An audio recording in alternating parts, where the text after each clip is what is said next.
All right, these are going to be the notes for Chapter 4, Section 3, which is what we're actually working on today and what your homework will be on. We're graphing equations in slope-intercept form. Beware, the bell's going to ring in about 3 minutes. It's a Friday, but the bell still rings. So that doesn't mean you get to leave class when you hear it go off here in my microphone. The first thing that we're going to look at today is, well, you know what? Let's go to main ideas. We're going to write and graph linear equations in slope-intercept form. We're going to make and model real-world data with an equation in slope-intercept form. But the most important thing is going to be to graph those. Now, slope-intercept form of a line, I asked you probably the first week of school, and some of you could actually tell me what it was. Slope-intercept form is y equals mx plus b. And the reason this is called slope-intercept form is because this is your slope, and B over here, this is your y-intercept. That's where it crosses the y-axis. So this is your y-intercept. And I can't get the whole thing on there, so I'm going to leave I-N-T-E-R. So that is slope-intercept form, y equals mx plus b. When in doubt, use that equation. It will help you greatly to go through everything with that. So that is top priority there. And again, this is going to just show you if you've got an equation graphed, B is always that starting point over here on the y-axis. This is your y-axis, B starts you there. It's a nice, easy way to graph things, slope being whatever is in front of your x. So some of what we're going to be doing is just identifying those things here today. So for the first question, it says, write an equation in slope-intercept form of a line with a slope of 1/4. So the moment I see that, I know m is equal to 1/4. And a y-intercept is -6. So y-intercept simply means that b is -6. So if I put that into the general equation, y equals mx plus b, slope replaces m, y-intercept replaces b, so we get y equals 1/4 x minus 6. Now you could write plus a -6 as well, and that would give you the same thing. Just a little hint before we go on, I did switch the page here, but remember you are allowed to, oh, there's that bell I warned you about. You're allowed to pause this if you need to copy things down. For example, if I were giving this to you as real notes in my class, I would pause, let you write down the equation or the instructions. So example 1 part B here, write an equation in slope-intercept form of the line whose slope is 4 and y-intercept is 3. I'd make sure you have that written before I go on. But because you're not here in the room, I'm going to just go on. So pause it for as long as you need to go with that. But anyway, m has to be 4.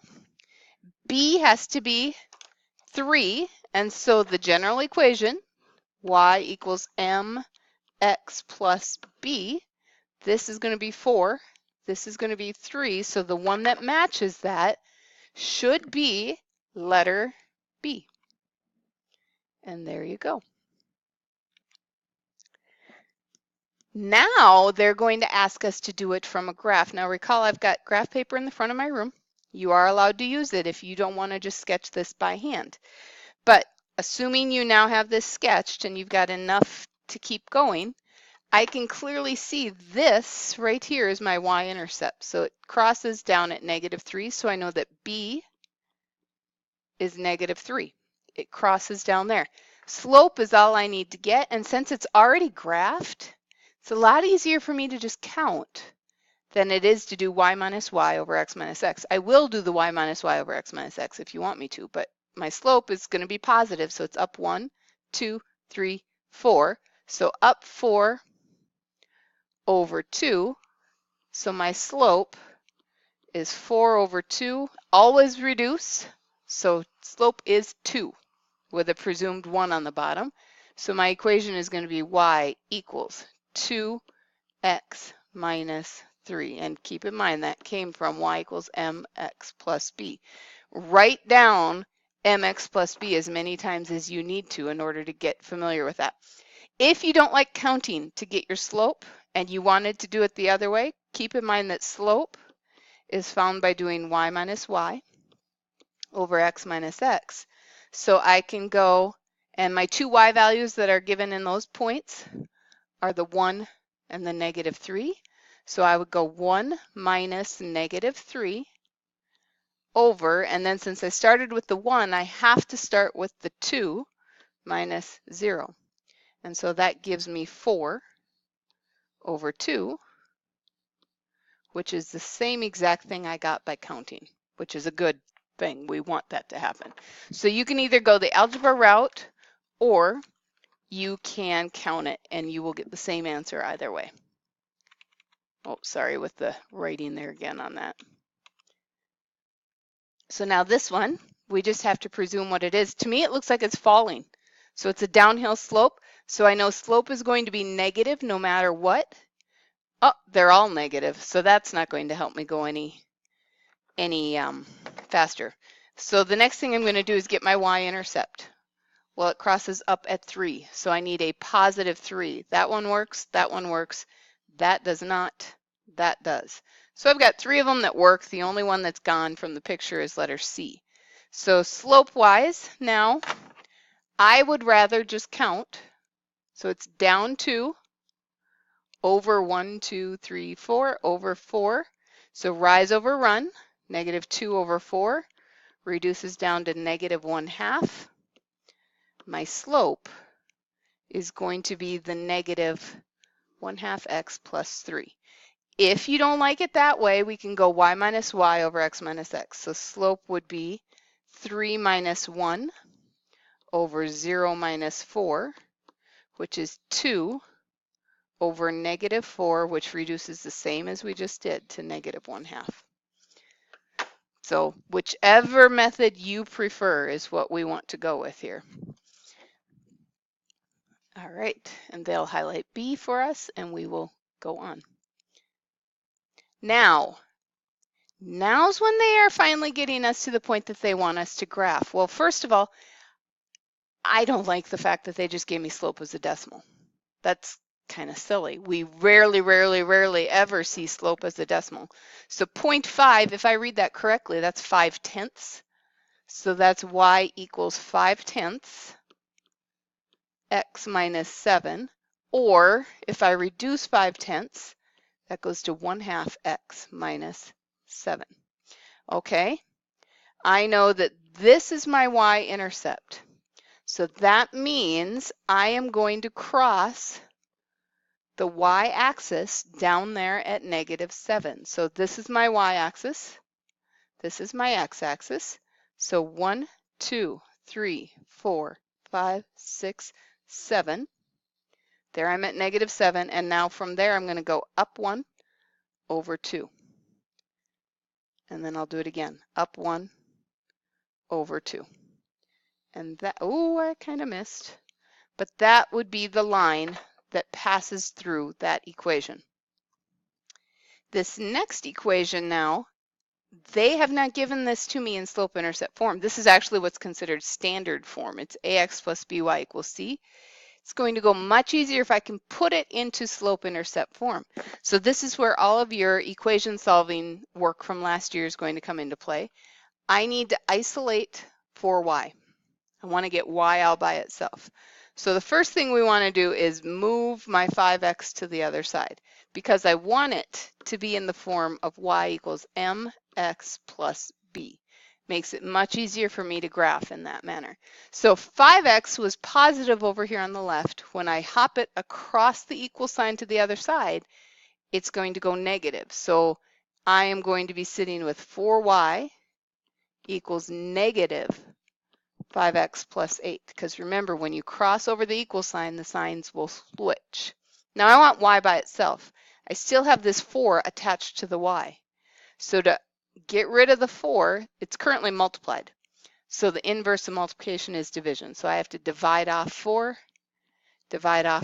and I get y is equal to -5/4 x plus 2.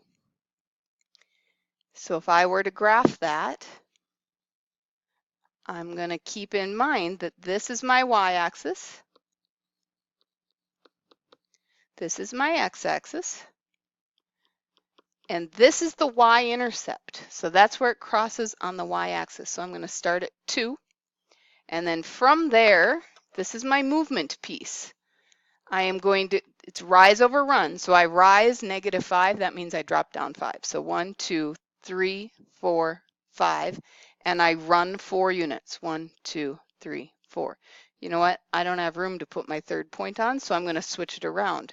My negative sign can go that way. So now I'm going to go up 5. I kind of don't have room for that either. So 1, 2, 3, 4, 5, and backwards 4. So 1, 2, 3, 4. Up 5, backwards 4. Connect my dots, and there is my equation for that line. This is the same equation I just did, but I thought you might like to see how the book chose to do it in case it makes more sense to you this way. So step 1, just like I said, you want to get the y by itself. So there's the original, and there they're moving the 5x to the other side. So there they've got it written on the other side. Next thing they wanted to do was rearrange it. So they just put the -5x in front of the 8. They're just explaining that it's commutative, so they're allowed to do that. Then they're going to divide off the 4, just like we did. And they made sure they went to everything. So they got the same equation. And now they're going to more clearly show what they chose to do. Slope is -5/4. And so we start at 0, 2. And then from there, you move down 5, right 4.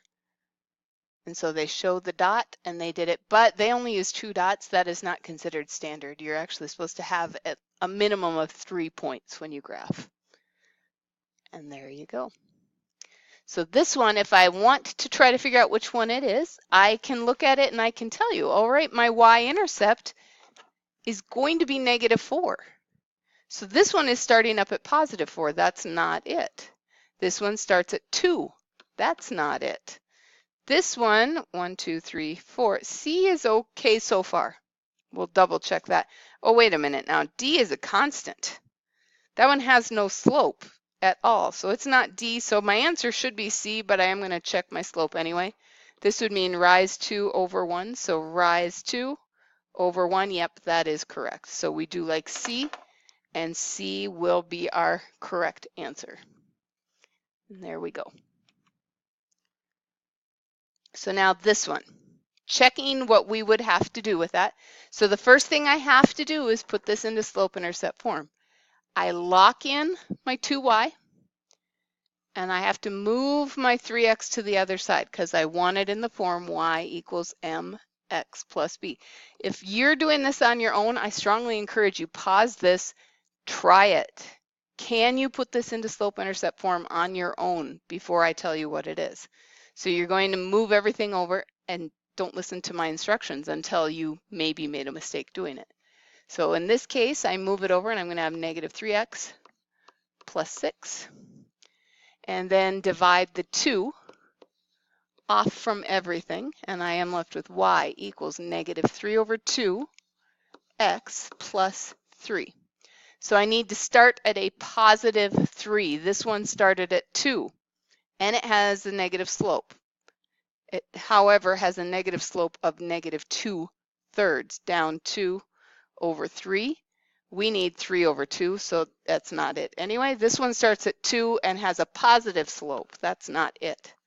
This one starts at -3, but it does, oh, and it has a slope of +3 over 2. That's not it. This one starts at +3, goes down 3 over 2. That is the one we like for our answer. It should be the correct choice. And now at this point we have reached word problems, and I feel like I've already given you more than enough to work on for today. We will review word problems when I return.